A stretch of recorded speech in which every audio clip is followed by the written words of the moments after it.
નમસ્કાર દોસ્તો, તો આજે જે કહાની આપણે સાંભળવા જઈ રહ્યા છીએ જે કોઈ સામાન્ય કહાની નથી, પરંતુ એવી કહાની જે ઘરના બંધ દરવાજાની અંદર છુપાયેલા સત્યને બહાર લાવે છે. તો આજની કહાની એ દરેક વિવાહિત પુરુષ અને મહિલા માટે ખૂબ જ જાણવા અને સમજવા જેવી છે, જે પતિ અને પત્નીના સાચા ધર્મ વિશે સમજાવતી છે, જેમાં પતિ પત્ની વચ્ચેના મૌનને અવાજ આપે છે અને જે સંબંધોમાં ધીમે ધીમે ઘૂસી જતા અંધકારને પ્રકાશમાં લાવે છે. આ વાર્તામાં તમે એવું જોશો કે કેવી રીતે નાની લાગતી ભૂલો એ સમય જતાં ભયંકર પરિણામમાં ફેરવાઈ જાય છે, અને કેવી રીતે અહંકાર એ પ્રેમને હરાવી દે છે, અને કેવી રીતે ધર્મના નામે લેવાયેલ ખોટો નિર્ણય આખું જીવન પસ્તાવામાં ફેરવી દે છે, અને કેવી રીતે એક જ ઘરમાં રહેતા બે લોકો એકબીજાથી ખૂબ જ દૂર થઈ જાય છે. તો દોસ્તો, આજની સરસ મજાની કહાનીમાં તમે જોઈ શકશો એક એવા પુરુષનું જીવન જે જવાબદારીઓથી ભાગે છે અને પોતાની નબળાઈઓને છુપાવવા માટે ખોટો રસ્તો પસંદ કરી બેઠે છે, અને એક એવી સ્ત્રીનું મન જે દુઃખ, ગુસ્સો અને ભક્તિ વચ્ચે ઝૂલતી રહી જાય છે. તમે જાણી શકશો કે સંબંધોમાં અચાનક લેવાયેલ ત્યાગ શું વિનાશ લાવે છે, ખોટી સંગત કેવી રીતે આખા કુટુંબને ડૂબાડી દેશે, અને સંવાદ બંધ થવાથી જીવનમાં કેવી રીતે પાપ એ પોતે જ રસ્તો બનાવી લેશે.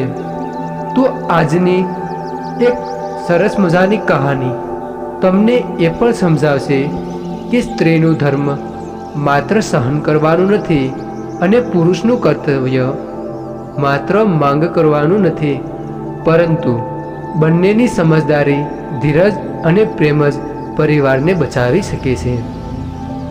તો દોસ્તો, આ વાર્તા ધ્યાનથી સાંભળજો, કારણ કે અહીં તમને માત્ર એક વાર્તા નહીં, પરંતુ જીવન જીવવાની દિશા મળશે, અને એવા સત્ય મળશે જે તમે કદાચ જાણતા હશો પરંતુ સ્વીકારતા ન હશો, અને અંતે એવો પ્રશ્ન મળશે જે તમને તમારા પોતાના જીવન તરફ જોવા મજબૂર કરી દેશે. તો ચાલો, તમારા બધાનો કિંમતી સમય બગાડ્યા વગર આ કહાનીની શરૂઆત કરીએ. પ્રાચીન સમયમાં કાશ્યપુર નામનું એક મોટું અને સમૃદ્ધ રાજ્ય હતું, જ્યાં વેપાર, ધર્મ અને સંસ્કાર એકબીજાથી જોડાયેલા હતા. આ રાજ્યમાં એક પ્રસિદ્ધ વેપારી રહેતો હતો, જે માત્ર ધનવાન ન હતો, પરંતુ લોકોમાં માન અને પ્રતિષ્ઠા ધરાવતો હતો. તે વેપારી દિવસ રાત મહેનત કરતો, બજારોમાં જાય, વેપારીઓ સાથે સોદા કરતો અને પોતાની બુદ્ધિથી સંપત્તિ વધારતો. પરંતુ તેની સૌથી મોટી ભૂલ એ હતી કે તેણે પોતાના એકમાત્ર પુત્રને જીવનનું મૂલ્ય શીખવ્યું નહીં. પુત્રને તેણે બધું આપ્યું, સોનું, સુખ, સ્વતંત્રતા, પરંતુ શિસ્ત, સંયમ અને જવાબદારી આપવાનું ભૂલી ગયો. તો યુવાની આવતા જ પુત્ર દેવાંતક, જે ખોટી સંગતમાં ફસાઈ ગયો. શરૂઆતમાં તેને લાગ્યું કે મિત્રો સાથે ફરવું, દારૂ પીવું, જુગાર રમવું એ જ જીવનની મજા છે, એવું જ તેના પુત્ર દેવાંતકને લાગ્યું. ધીમે ધીમે આ મજા લત બની ગઈ. દિવસો જુગારમાં જ વહી જતા, રાતો નશામાં ડૂબી જતી, અને અંદરથી માણસ ખાલી થતો જતો. પિતા બધું જોઈ રહ્યો હતો, પરંતુ આશામાં હતા કે સમય સાથે પુત્ર સુધરી જશે. અંતમાં તેણે વિચાર્યું કે લગ્ન એકમાત્ર રસ્તો છે જે પુત્રને સ્થિર કરી શકે. તો તે વેપારીએ દૂરના એક શહેરમાંથી એક સંસ્કારી, ભક્તિભાવથી ભરેલી અને અત્યંત સમજદાર પરિવારની દીકરી સાથે તેના પુત્ર દેવાંતકના લગ્ન કરાવ્યા. આ દીકરીનું નામ રોહિણી હતું. તો રોહિણી માત્ર સુંદર જ નહોતી, પરંતુ વિચારમાં પરિપક્વ, સ્વભાવમાં શાંત અને મનમાં અઢળક ધીરજ ધરાવતી હતી. લગ્ન પછી શરૂઆતના દિવસોમાં દેવાંતક સાચે જ બદલાઈ ગયો. પત્નીના પ્રેમ, તેના સંયમ અને તેના મૌને સહયોગે દેવાંતકને થોડી સ્થિરતા આપી. સમય વીત્યો. વેપારી અને તેની પત્ની વૃદ્ધ થઈ ગયા. એક પછી એક રોગ લાગ્યા અને અંતે બંને આ દુનિયા છોડીને ચાલ્યા ગયા. હવે દેવાંતક પર ઘર, પરિવાર અને ભવિષ્યની જવાબદારી આવી. પરંતુ જવાબદારી સહન કરવાની તૈયારી તેનામાં ક્યારેય હતી જ નહીં. જુગારની લતે ફરી માથું ઊંચક્યું. થોડા જ વર્ષોમાં તેણે પિતાની કમાયેલી આખી સંપત્તિ ગુમાવી દીધી. ઘર ખાલી થવા લાગ્યું. ભોજન માટે અનાજ પણ બચ્યું નહીં. દીકરી મોટી થતી ગઈ અને તેના ભવિષ્યની ચિંતા રોહિણીના મનને અંદરથી ખાઈ રહી હતી. રોહિણી દરરોજ ભગવાન સામે દીવો પ્રગટાવતી, પ્રાર્થના કરતી અને પોતાના પતિ માટે માર્ગદર્શન માંગતી. તેણે પતિને પ્રેમથી સમજાવવાનો પ્રયત્ન કર્યો, પરંતુ દેવાંતક ખોટી સંગતમાં વધુ ફસતો ગયો. અંતે રોહિણીના મનમાં એક કઠોર વિચાર ઊભો થયો. જે પુરુષ પોતાની જવાબદારીઓ ભૂલી ગયો છે, તેને શારીરિક સુખ આપવું એ તેના પાપમાં ભાગીદાર બનવું છે. તો આવા વિચાર સાથે રોહિણી તેને પતિ સાથે શારીરિક સંબંધો બંધ કરી દીધા. આ નિર્ણય રોહિણીને ધર્મ લાગતો હતો, પરંતુ જીવનમાં તે એક આગ બની ગયો. દેવાંતક અંદરથી તૂટી ગયો. પ્રેમ અને સમજદારીથી સુધરવાને બદલે તે વધુ ભટક્યો. એક રાત્રિ જ્યારે રોહિણી ઘરમાં ભગવાનનું નામ લઈ રહી હતી, ત્યારે દેવાંતક ઘર છોડીને બહાર ગયો. ગામની બહાર એક ઝૂંપડી હતી, જ્યાં એક અજાણી સ્ત્રી તેને રાહ જોઈ રહી હતી. તો આ રાહ જોનાર સ્ત્રી તેણે પોતાની કામ વાસનાને સંતોષી, પરંતુ આત્માને સંપૂર્ણ ખોખલી બનાવી દીધી. આ દ્રશ્ય દેવર્ષિ નારદે આકાશ માર્ગથી જોયું. નારદજીના હૃદયમાં પ્રશ્ન ઊભો થયો, જ્યાં સ્ત્રી ધર્મ કરે છે, ત્યાં પુરુષ પાપ કેમ કરે છે? અને શું આ બધાનો દોષ માત્ર એક પક્ષનો છે? આ પ્રશ્ન લઈને નારદજી ભગવાન વિષ્ણુ પાસે ગયા. ભગવાન વિષ્ણુએ ખૂબ શાંતિથી સમજાવ્યું કે ધર્મ જ્યારે સમજદારી વગર કરવામાં આવે ત્યારે તે પણ અધર્મ બની જાય છે. સંબંધોમાં અચાનક કઠોરતા લાવવી, વાતચીત બંધ કરવી અને પ્રેમને શરત પર મૂકવો, આ બધું પણ એક વિનાશ તરફ લઈ જાય છે.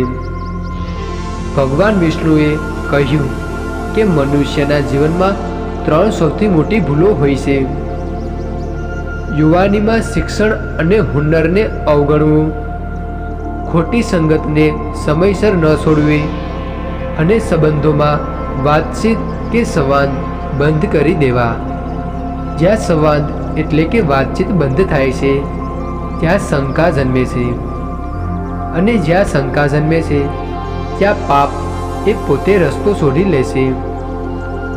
તો સમય પછી રોહિણીની અંદરની કરુણા ફરી જાગી અને તેણે તેના પતિ સાથે ફરી વાતચીત શરૂ કરી દીધી અને ધીમે ધીમે સમજાવ્યું. ભગવાનની કૃપાથી એક દિવસ તેને એક વૃદ્ધ સ્ત્રી મળી. જેના આશીર્વાદથી જીવનમાં ફરી સુખ અને સ્થિરતા આવી.